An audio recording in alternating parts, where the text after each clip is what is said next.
প্রধানমন্ত্রী মহোদয় সুস্বাস্থ্য এবং সুদীর্ঘ কামনা করছি। আমরা একটু বলছি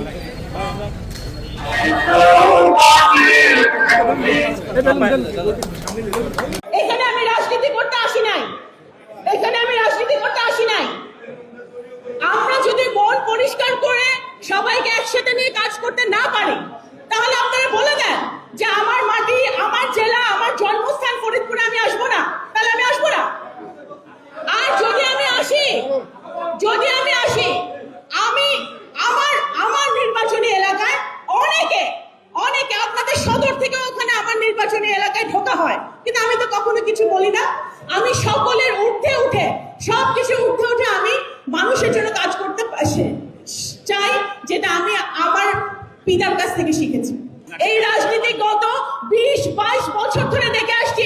এই 40 বছরের এই নোংরা রাজনীতি বন্ধ করতে হবে। আমি জানি না, আমি প্রধান অতিথি হিসেবে ওখানে উপস্থিত হয়েছি, আমাকে যেই টাইম দেওয়া হচ্ছে সেই টাইমে আমি উপস্থিত হয়েছি। এখানে